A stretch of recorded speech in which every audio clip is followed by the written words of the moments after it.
Sup guys? We are going to be going over an extremely important topic today. Gear skins. I knew I had truly reached endgame when I started considering spending 7k coins for gear skins every shop reset during an event.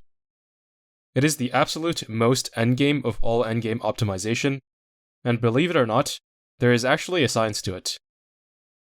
There are 3 components that make up a good equipment skin: the aerodynamics, the impact, and the trail effects.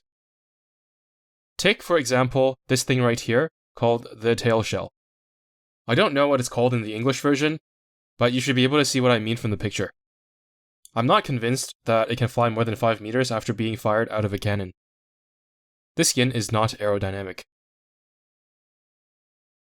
On the other hand, this Annihilation Energy Torpedo looks extremely, hydrodynamic in this case. Most gear skins that look like different rockets, missiles, or shells should be fine in this department, and certain shapes like hearts are pretty good too.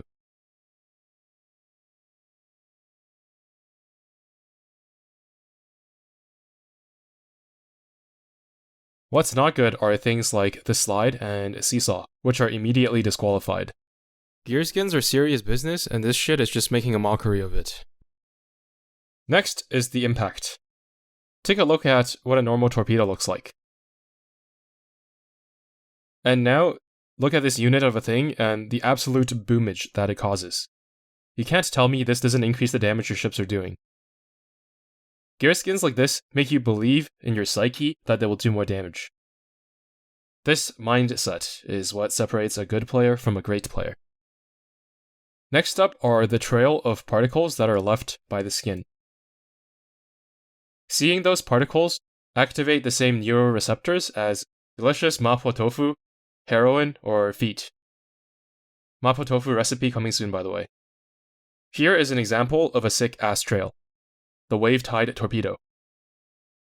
It just looks absolute killer and works very well as a whole. It is also a perfect thematic fit with Longwu. Unfortunately, it doesn't have an explosion effect like the fat torp from earlier, but nevertheless, it's definitely one of my favorite gear skins. Obviously, the opposite of a trail is no trail. Unfortunately, many straight shell skins do not have trails compared to arcing shells and torpedo shell skins.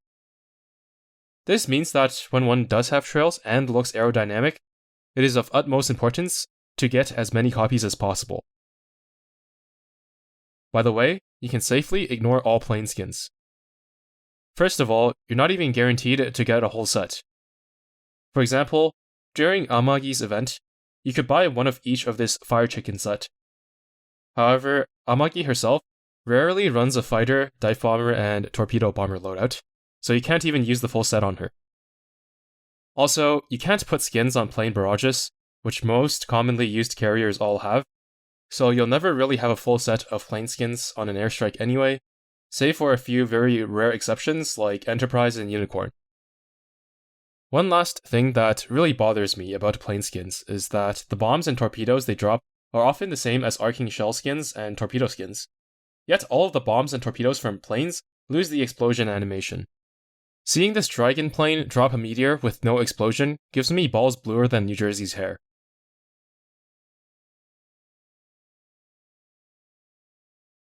Since there are typically 3 different sets of plane skins with 3 types for each set, about half of the pool of each equipment skin box contains skins I don't want, which is the opposite of good. Now, let me go through my inventory and show you some of my favorite gear skins.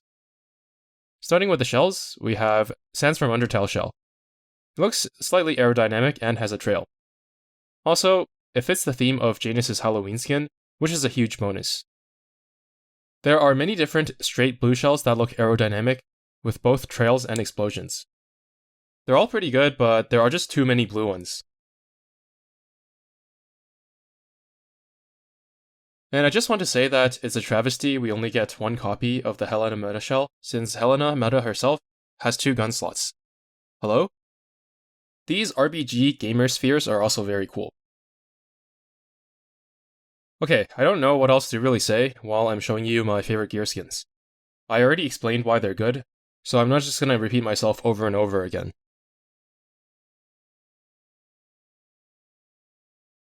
Look at the explosion on that.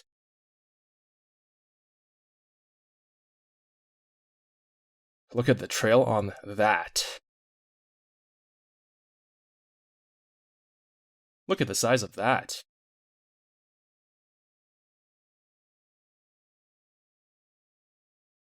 Wow, look at that trail. Look at the trail on that. Look at the gleam on that. Wow, look at that trail. Look at the trail on that.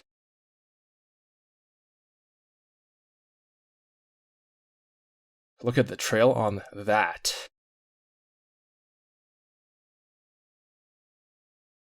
Look at the trail on that. She sells seashells by the seashore. The shells she sells are surely seashells. So if she sells shells on the seashore, I'm sure she sells seashore shells. Look at the trail and explosion on that.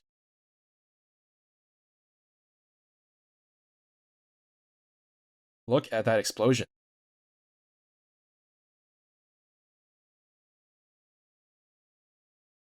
Look at the trail and explosion on that. Look at the trail on that.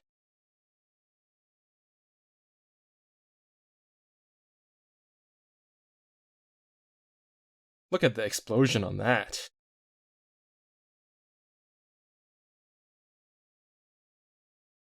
Look at that. Look at the trail on that.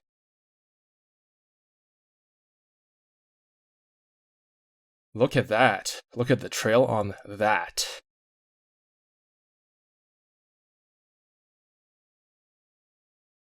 Wow, look at that trail.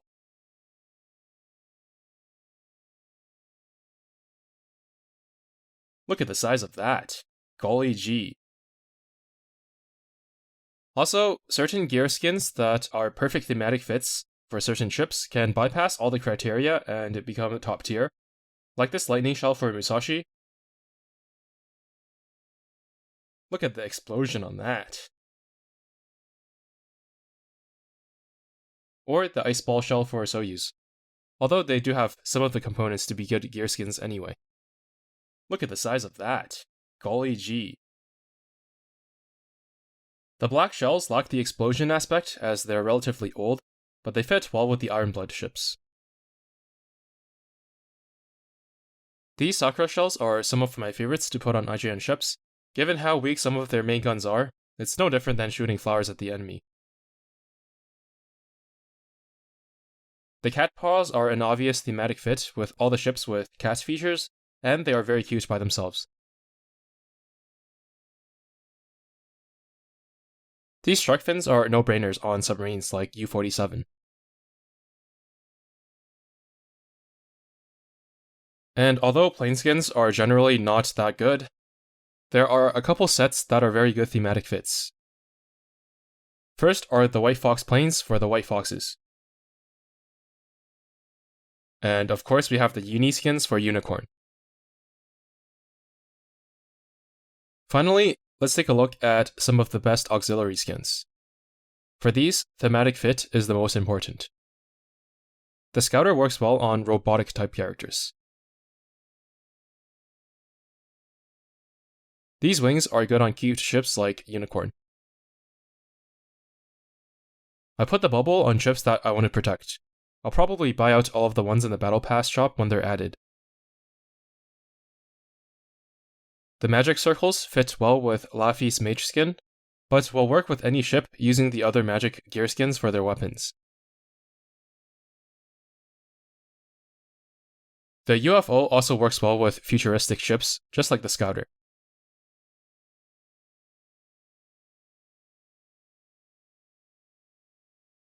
And the rainbow is just cute.